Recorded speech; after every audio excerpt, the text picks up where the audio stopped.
सिर्फ स्पोर्ट्स में ही नहीं, जहां पर मार्केट्स और कमर्शियलिज्म इतना हावी है, पिछले 2 दशक में एडवर्टाइजमेंट की रीच काफी बढ़ गई है। पहले जहां पर कमर्शियल और एडवर्टाइजमेंट के लिए लोग न्यूज़पेपर्स, रेडियो और टीवी का इस्तेमाल करते थे, अब हर चीज में आपको एडवर्टाइजमेंट दिख जाएगा। ऑथर कहते हैं कि एडवर्टाइजमेंट इतना ज्यादा बढ़ गया है कि लोग कहीं भी अपना एडवर्टाइजमेंट करने लगते हैं। इसी तरह ईयर 2000 में पिज्जा हट ने अपना लोगो स्पेस में जाने वाले रशियन रॉकेट पर लगा दिया था। ग्रोसरी स्टोर्स में आपको आने वाली लेटेस्ट हॉलीवुड मूवीज का स्टिकर दिख जाता है। यहां तक कि आपको नई मूवीज या सीरीज का स्टिकर्स एप्पल और बनाना जैसे फ्रूट्स में भी दिख जाएगा।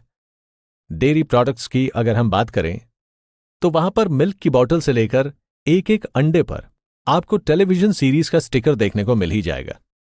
हर चीज पर कमर्शलाइज या एडवर्टाइजमेंट करके आप प्रोडक्ट की वैल्यू को गिरा रहे हो। सपोज आप एप्पल या कोई और भी फ्रूट खरीदने जा रहे हैं और एक एक फ्रूट्स पर स्टिकर लगाओ, तो आपका मन नहीं करेगा उस फ्रूट को खरीदने का।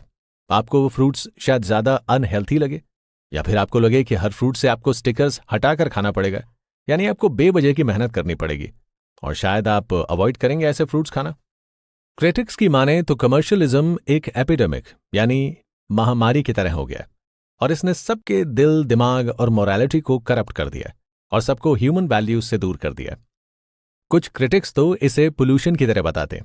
उनका यह मानना है कि कमर्शियलिज्म इस कदर बढ़ गया है कि इसने हर चीज को पोल्यूट कर दिया है। ऑथर कहते हैं कि कमर्शियलिज्म ने किसी को नहीं छोड़ा है, स्टेडियम से लेकर स्पेस तक, पब्लिक टॉयलेट से लेकर घर की दीवारों तक, फ्रूट्स, ग्रोसरी से लेकर इंसान तक। कंपनी को जहां मौका मिलता है वो वहां अपना एडवर्टाइजमेंट कर देते हैं। ऑथर आगे कहते हैं कि बड़ी बड़ी कंपनीज ये सब वॉलंटरली नहीं कराती हैं, बल्कि फोर्सफुली प्रेशर देकर कराती हैं या पैसे को लालच देकर। ये कंपनीज हमारी फ्रीडम ऑफ चॉइस को भी छीन रही हैं। अगर किसी को अपने घर की दीवार पर या अपनी बॉडी पर एडवर्टाइजमेंट करना हो तो वो अपनी खुशी से करवाए। अगर वो अपनी खुशी से कराए तो ये जायज होगा, लेकिन कंपनीज प्रेशराइज करके इन चीजों को कराती हैं, और जब ये चीजें प्रेशर देकर कराई जाती हैं तो इसका यही मतलब होता है कि मॉरल वैल्यू से कॉम्प्रोमाइज किया गया है। माइकल का मानना है कि कमर्शियलिज्म के इस मॉरल फोर्स को हम बिल्कुल भी डिनाई नहीं कर सकते। जब आप हर चीज पर एडवर्टाइजमेंट और कमर्शियलिज्म करते हैं तो आप सबको ये मैसेज देते हैं कि हमारी सोसाइटी में हर चीज सेल के लिए।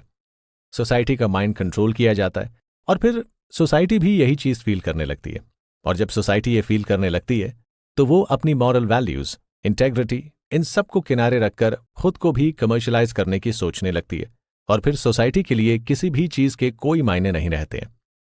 फ्रीडम ऑफ चॉइस के बारे में बताते हुए ऑथर कहते हैं कि कमर्शियलिज्म के लिए पहला ऑब्जेक्शन होना चाहिए फ्रीडम ऑफ चॉइस, यानी आपको अपनी फ्रीडम ऑफ चॉइस का ख्याल रखना चाहिए। लेकिन हमारे सामने सवाल ये उठता है कि क्या मार्केट जो हमें चॉइस देती है या जो कंपनी हमें कमर्शियलिज्म के लिए कहती है, क्या उनके ऑफर को हम वाकई में वॉलंटरली चूज करते हैं? सपोज एक फादर है और उनकी बच्ची बीमार है और उसके इलाज के लिए फादर के पास पैसे ही नहीं है, और एक मेडिकल कंपनी कहे कि अपनी बॉडी पर हमारी मेडिसिन का एडवर्टाइजमेंट करवा लो और उसके बदले आपकी बच्ची का ट्रीटमेंट करवा दिया जाएगा। तो अब आप ये बताएं कि ऐसे केस में क्या फादर वॉलंटरली ये करेंगे? नहीं ना। तो कहने का यही मतलब है, ये जो भी मार्केट में इल प्रैक्टिसेस होती हैं ये कभी भी वॉलंटरली नहीं होती हैं, ये सिर्फ नीड की वजह से होती हैं, और जिसे नीड नहीं होगी वो ऐसी चीजों को करने से मना कर देगा। लेकिन यहां पर इशू ये आता है कि ये जो बड़ी बड़ी कंपनीज होती हैं ये कहती तो हैं कि लोग वॉलंटरली करते हैं, लेकिन ऐसा होता नहीं है। ये कंपनीज लोगों की नीड के साथ खेलती हैं। आज की सोसाइटी पूरी तरह से मार्केट सोसाइटी बन चुकी है। मार्केट थिंकिंग और मार्केट रिलेशनशिप ने इस इंसान की हर एक्टिविटी को इन्वेड कर दिया है, और अब इंसान की हर एक्टिविटी इन्वेड होती जाती तो वहीं से डिग्रेडिंग और करप्शन की शुरुआत होने लगती है। आज करप्शन हर जगह और बड़ी तादाद में मिलेगा, और इसकी यही वजह है कि इंसान की हर एक्टिविटी हैक हो चुकी है, यानी हर एक्टिविटी पर कैपिटलिस्ट ने अपना इन्वेजन कर लिया। नॉन मार्केट वैल्यू का भी अब फाइनेंशियल ट्रांजैक्शन होने लगा है। जो चीज आप पहले यूं ही कर देते थे उसके लिए अब आप पैसे लेने की सोचने लगे। इस मार्केट सोसाइटी ने आप कि अगर पैसा हो तो आप सब कुछ कर सकते हैं, लेकिन अभी भी ऐसे लोग हैं जिनमें ऑनर और मॉरल हैं, जिनमें एथिक्स हैं, जिनमें सिविक कोड हैं, और ये सब ऐसी चीजें हैं जो शायद पैसा ना खरीद पाए। अब आपको ये सोचना है कि आप पैसे के लिए अपने ऑनर, एथिक्स, मॉरल वैल्यूज और सिविक कोड्स को बेचेंगे। अगर आपका जवाब ना है तो आप सोसाइटी के लिए एक ब्लेसिंग है। अगर आपका जवाब हाँ है तो आप उसी सोसाइटी का हिस्सा हैं जिसे आप दिन रात अब्यूज करते रहते हैं।